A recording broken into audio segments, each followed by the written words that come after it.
We're a little over a month into the NBA season, and we have some surprise teams that have emerged into a potential contender, some formerly consensus contenders that look horrible, and we have seen the emergence of definitive favorites. Today, we will be considering everything we've seen and know about every team and rank them into 6 categories, ultimately determining in a tier list who can compete for an NBA and/or conference championship. The first 8 teams are in the worst tier as their seasons are basically already over, as they are too young, uncompetitive, or just not a good basketball team. Their seasons will be highlighted by their trade deadline moves and player developments, but they have no chance of competing in any aspect. Moving into the first tier that really matters, we have the best of the worst tier. These are teams that are very young and are overachieving expectations to start, although they are relatively 500 teams or worse. Then we have a team that is just too good on paper to put in the lowest tier, but is the most disappointing team in basketball. The first team in this tier is the Atlanta Hawks. They aren't really competitive on paper, but they have been entertaining and able to beat a lot of good teams. They are a dangerous team that could creep up higher as they are a young and hungry team that has looked very good so far. Led by Victor Wembanyama, the San Antonio Spurs are slowly on the rise to a dark horse team. They have clear deficiencies and alarming limitations, but the way the team has played is something that could be sustainable throughout the season, and they have impressed to this point, to a point they can no longer be plugged into the bottom tier like the past few seasons. Detroit basketball has been fun to watch this season, and they honestly may be in the bottom tier, but I want to show them some love right now and put them in this tier instead. And the final team is the disappointment of the year, the Philadelphia 76ers. Injuries are the only thing saving them right now, but with the inability to win that has been on full display, and both the internal and external issues they've had, they cannot be put in a higher tier, but to say they are already done is just not the truth. The next tier is the overrated tier, and I have 6 teams here. Before we announce the teams, these teams are teams that have been disappointments and surprises, but ultimately, the issues I have with them are too much to put them in a contender tier or even the dark horse tier. This tier could be referred to as pretenders as well, but I wanted to go overrated with this video. Representative number 1 is the Sacramento Kings. This team has been underwhelming in many different areas as they are inconsistent and cannot play any defense. Star power plays into the big narrative that makes them seem better than they actually are, as they have a bunch of great offensive players, but bottom line is, this team's chemistry on offense isn't as good as you would like from a team that is built to contend. Their offense does have a lot of question marks with it, even though it is designed on paper to be one of the best offenses in the league, and then defensively, don't even get me started. So considering everything wrong with the Kings and that the positives aren't as good as you would like, I have them in this tier. Knowing who playoff Jimmy is and knowing that no matter the seed, the Miami Heat have proven that they can still shock the league even if they're the 8th seed, and that leads to many having optimism on this team.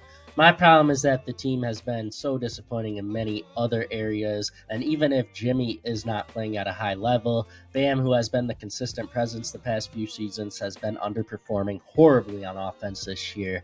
The identity is a question mark sometimes as we don't have the Heat culture showing yet, and just looking at them comparatively to other teams in a disappointing conference, they are worse than everyone else, and that is why this team is overrated, because everything the Heat have done consistently in their best seasons in the Jimmy Butler era are non-existent to this team right now. The next team we got in the overrated tier is the Indiana Pacers. I'm not going to spend too much time on them. Honestly, they can't win on the road. They don't look like the same team. Tyrese Halliburton's underperforming. This team just doesn't look good right now. And if you're very optimistic in them, that's why they're overrated. But realistically, they're in this tier because they're pretenders. The Los Angeles Clippers have had an amazing start to the season as James Harden has been an amazing leader, especially with him being the system.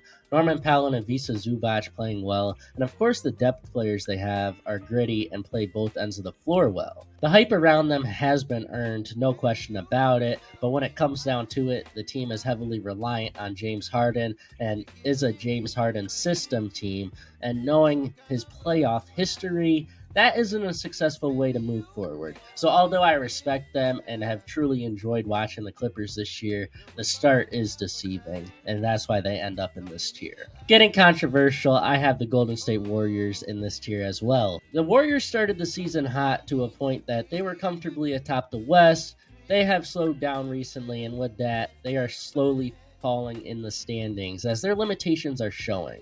The biggest thing that has changed is the plus minus with and without Curry on the court of late, which has been the most problematic thing for the team in recent history. Seeing this unfold and knowing that last season they started hot and turned into a disaster, I feel the Warriors are overrated and are a perfect representation of this tier.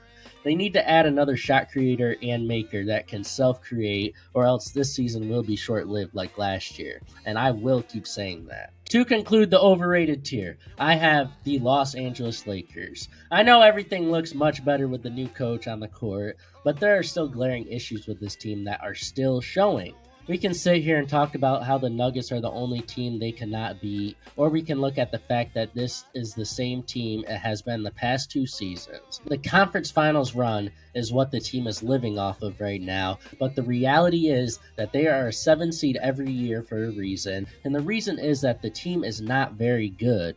LeBron James is amazing. Anthony Davis was playing at an MVP level. The schemes are much better on both ends that JJ Redick has instilled. But even with all these things that would normally indicate success, the Lakers are 12-9 in the 9 seed when I am recording this video. Watching their games this year though, and looking at the schedule, the only teams they have beaten are bottom feeders outside of the first 3 games. I mean, I know they are going to make moves at the deadline, but they were also going to last year and they didn't. So if the team that has been running it back the past 3 years now continues to do the same thing and expects a different result, is that not the definition of insanity? So as much as I respect LeBron and AD, I have to say the Lakers are overrated. The next tiers are dark horse tier, and these are teams that I believe are underrated or just young teams that have played so well that I can't quite put them as contenders yet because the limitations are too much, but they are closing in on it. Dark horse number 1 is the Orlando Magic, who have been without their superstar Paolo Banchero, yet have been one of the best teams not just in the East, but the entire NBA.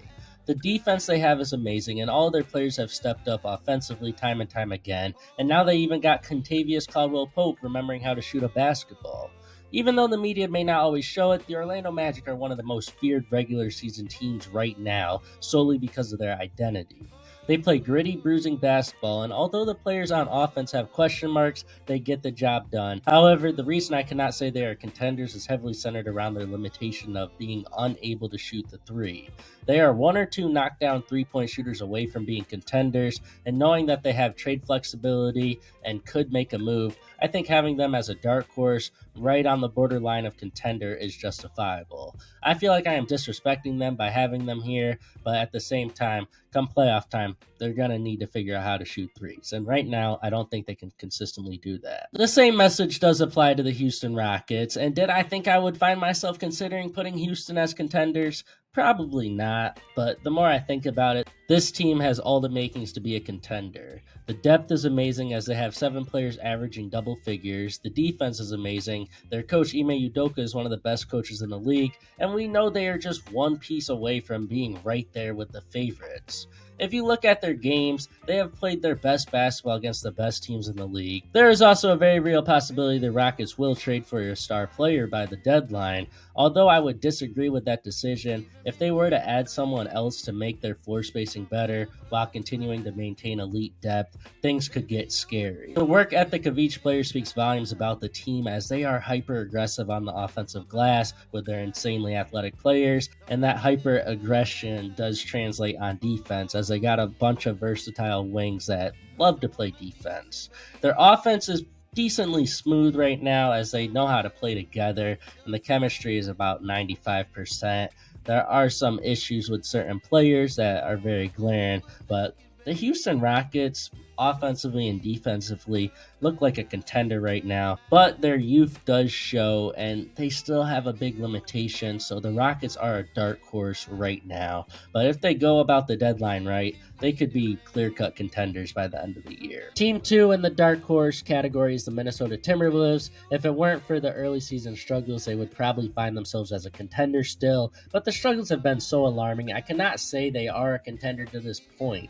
The chemistry and disconnect of the team is a huge red flag. The inconsistency of their once top defense speaks to their play as well. I do feel that these issues will work themselves out as the season progresses, so the next time I make this video, they probably will end up in the contender category. But I also thought about putting them in the overrated tier because, again, the issues I'm seeing, and we're all seeing the issues, have been alarming. Now, recently they've played well their past 3 games, but I think it's justified to have them as a dark horse, but they're definitely 1 or 2 more games from moving into the contender tier again.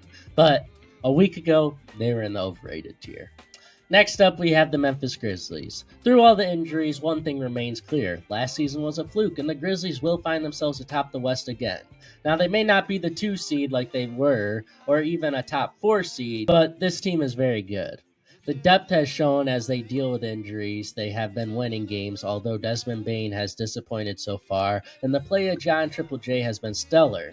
No one really considers them contenders, but they will continue to surprise us as the season continues, and they are the true definition of a dark horse. After a disappointing start to the year, the Milwaukee Bucks have been surging and are the hottest team in the NBA right now, as quiet as it is kept. Looking at the play of Giannis so far, he is an MVP frontrunner. Dame has been doing his thing. Doc Rivers, the man who has been clowned all year, has made serious adjustments to the lineup schemes and just the overall makeup of how he approaches each game, yet he has gotten no credit. There are still some issues, mostly stemming from their defense, and with how bad the start was, I can't overlook it completely, but I can say this team is almost a contender again. The media may not say that about the Bucks, but I will, as they are becoming one of the most underrated teams in the NBA, and they are a dark horse in the Eastern Conference to this point. And to end this tier, we have a team that I really cannot decide where they belong, as I believe they are not as good as advertised, but at the same time, Nikola Jokic continues to prove he is unstoppable, and no one can game plan for him. The team as a whole, though, last year's playoff series against the Timberwolves can clearly identify all my concerns with the team, as the depth is still a question for me, even though the new rotation players have looked better than they have in recent years, but when it comes playoff time, can Mike Malone trust these players? I really don't know. Then Jamal Murray has not been himself, and you cannot say he'll show up in the playoffs as he was atrocious last postseason. I don't think you have enough players that play good consistently enough to say the Nuggets are contenders right now. Again, being led by Jokic means they have a dark horse energy, as even the top teams with bad matchups for Jokic will be on upset watch. But with all the great teams top to bottom, giving this team the edge as a contender would be a mistake in my eyes, and that is why the Nuggets are a dark horse. I have 3 favorites, but I also have 3 contenders, as I believe these 3 teams have the best chance to knock off the favorites, and these teams can compete for a championship right now, as their deficiencies do not compare to how great everything else is surrounding them. Coming into the year, I had my doubts about the Cleveland Cavaliers, but most of them have been silenced with their historically good start, and now it is clear that they are contenders. Do I worry about how they will perform in the playoffs? Yes, we have seen the lights be too bright, and we have seen the issues that Garland and Mitchell have as their play styles don't exactly mesh, and we have seen the lack of continuity from their bigs, Jared Allen and Evan Mobley, in the front court. The way they have changed how the offense runs under new coach Kenny Atkinson and watching the top defense to this point speaks volumes to how well the team can play in unity, and knowing that they have the talent there, it has just been the chemistry that has held them back in the past. I'm confidently placing them as a contender. Listen, as a Suns fan, I will always have a bias for my team, but I will also be the very first person to call them out, and my content supports that statement. So when I tell you the Phoenix Suns are a contender, you must know I have strong feelings about that. Watching how good we were before KD's injury should signify what we are going to be. Yes, health will continue to be a big storyline surrounding us for the entire season, but a fully healthy Suns team has looked like the 3rd best team in the Western Conference, and other teams fully healthy simply do not compare to what is happening in Phoenix this early in the season. The Phoenix Suns are contenders and are set up to be successful against many teams they face in the West. The New York Knicks have been one of the most confusing teams to start the year. We thought they were the biggest threat to the Celtics coming into the season, and I do believe they still are. It just hasn't been as smooth sledding as expected. Everyone is still figuring out the new system, and the lack of identity right now makes me not so confident to say they are a favorite right now. They are pretty close to that spot, though. And finally, the final three teams, my favorites. And if I were to pick a champion right now, it would be one of these three teams. To start this tier, we have the Dallas Mavericks. This team is 5-1 without Luka, in large part because of how well players like Quentin Grimes and Najee Marshall have played. Kyrie Irving is still the silent assassin we have known him to be. Their big tandem of Derek Lively and Daniel Gafford is unmatched. PJ Washington is still a perfect player on this team. Dinwiddie, Hardy, and Kleba are playing great minutes. There is only one player really disappointing on this team, but outside of him, the team has no clear weaknesses to this point, and saying the Dallas Mavericks aren't a favorite is just an unserious evaluation on them. They are the only Western Conference team in my eyes that can actually beat the Oklahoma City Thunder too. I would make that very clear. And speaking of the Oklahoma City Thunder, they are my next favorite on this list. They have dealt with massive injuries to their bigs, played small ball lineups start to finish with SGA being the tallest player on the court, and to see them still be the one seed in the best conference in the league really speaks to how good they really are. Everyone is stepping up, and more importantly, everyone has playoff experience now, which was one of the things that caused any worry last year outside of the height. They corrected the experience and the height limitation, and now they look to be the favorite in the West and are a much more convincing team now. And they're probably the only team that could beat the Boston Celtics. And of course, the defending champions, the Boston Celtics, are the final favorite. I don't really have to say anything about them. I mean, Tatum playing at an MVP level, everyone else is exceeding their expectations, and the Celtics as a whole are just too much for most teams in the league, and they're definitely the number one favorite in the NBA right now. And with that, we conclude another tier list ranking of NBA teams.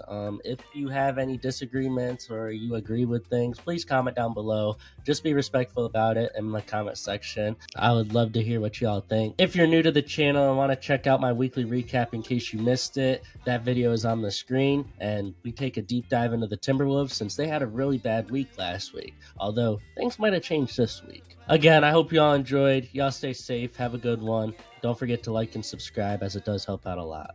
Bye.